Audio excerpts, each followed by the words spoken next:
Are you planning a move and you're thinking that you might want to bring your dog with you? Well, stick around as we are going to talk about how to transition your dog well during this big move that you have coming up. Stick around. We'll talk about it right after this.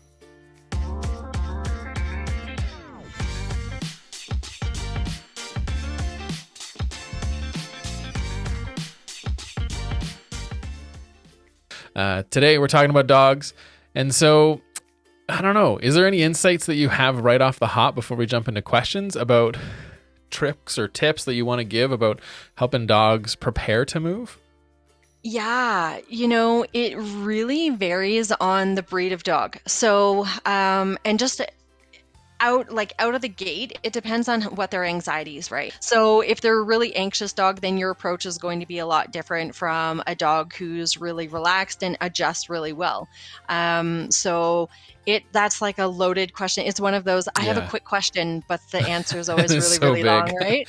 Well, Yeah. and I guess that, it does come down to what type of dog you have, right? And so there isn't just a simple answer because, an anxious dog obviously needs more. But what if they're not an anxious dog? Yeah, so because it's easy if to they're talk about the anxious one. Yeah, You know what I mean? Yeah, yes and no. So the ones that are a little bit more low key, you're going to be looking for, and I know people, every time I tell my clients, you need to talk to your animals just as if they're a 3 or 4-year-old. Not in the sense of like cuckoo and baby Yeah. talk and that type of thing. It's, hey, this is what's happening. And so whenever I share that with my clients, they're like, really? And then as soon as they start implementing that, I'll hear right away from them, I can't believe the difference that it makes. So that's my biggest tip to people is communicate to your dog because they do understand, right? Yeah. So, and what I like to explain to people is that everything is energy, right? If we go back to E equals MC squared and, physics and that type of thing, quantum theory. And so when we look at energy, everything has the same vibration. So if you're the vibration of joy, for example, and I'm just using this as an example, then joy has the same vibration. It doesn't matter what the energetic being or thing is. So Totally. Yeah. That's interesting. And I guess that's that feeling that we get, right? And pets feel that too. It's the same thing like our dog when someone they can sense an uneasiness or something calm. They instantly respond to that. Yeah, absolutely. And so your dog might be cool as cucumber before you move. And then once you move into the new place, you're thinking or you're observing your dog, what the heck is going on with you? Like what has gotten into you, right? Yeah. So there's residual energy that remains in the houses. I know. So for example, have you ever had the feeling that somebody's watching you and then you look over and then there's somebody watching you, or you've been somewhere before, or you go in and you're like, I have never been here before, but I don't like the feeling of it. Right. The exact same thing happens to animals. So that's essentially what they're dealing with. So they're dealing with so many energetic cords. The new house, and then also all of the energetic connections that they have with whoever's in their family, and also their own, like you said earlier when we were chatting about being homesick. They have to go through a whole new routine. So, and routine is really important to dogs, predictability. I get that a lot. Dogs really need predictability, especially the anxious ones. Yeah. That's good. No, that's fair. So how long do you think it takes a dog to adjust to a move?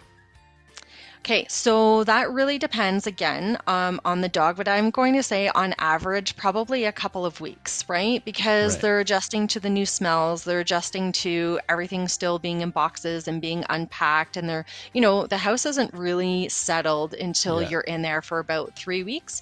But around the 2-week mark is when the routines start getting coming into play, right? And then they've had some time, and you can actually prepare for the move. You can prepare them for the move before you move as well. So, and that's, hey, we're going to be moving. And I know it sounds silly, but 100%, you're going to have a new home, right? Yeah. It's going to smell different. All of those things. Yeah. Yeah. Well, I know that when we last moved, which was just recently, As soon as our dog Harper, she found her bed kind of thing, like the one that just sits out. As soon as she found it, everything was chaos around her, like the day after movers, right? But she was just like, oh, I know this. Just kind of Yes. sat there like, this is my space. I know it. This is comfortable. I'm going to hide here for a bit, which she usually doesn't do. But it was interesting that we noticed that, because it's like, nope, this is my comfort zone. So yeah. Yeah. Yeah, absolutely. And so a couple things that you can do is if you have somebody that you can leave your animal with for a day or two, right? Especially moving day because you don't want your animal there. Then, I would suggest that. If you don't, then set them up with their bed, set them up with all of their familiar items and an item from you. So commonly any of the family blankets that are used, for movie night on the couch and cuddling on the Or a couch, that t-shirt type or of anything. thing. Yeah. Exactly. Yeah. It's like when they go back to when they're tiny, right? Give them the shirt so they get used to the smell. Oh, that's good. Yeah. So Yeah. how stressful do you think moving is for a dog? Oh, they feel the exact same amount of stress as we do when we move. There's no question. That's a lot of stress. Yeah. They just hide it in very different ways, right? Yeah. And it manifests in very different ways. They don't know what's happening, right? They just know that there's all this influx of emotions that are coming in from their people. And then they're seeing things move, and then they're seeing things being packed up. And so for them, it's, and uncertainty does not leave any animal feeling great, right? Uncertainty. A lot of people struggle with uncertainty. So, So you answered this before, but what do you do with a dog while you're moving? And I know you mentioned before, if you have somebody that they can stay with or they can kind of go to another house. But what if you don't have that? What is a plan that can be put in place to help the dog transition on the actual move day if you don't have anyone else to give them to? Yeah, absolutely. So there's a few things that you could do depending on what type of residence that you're moving into.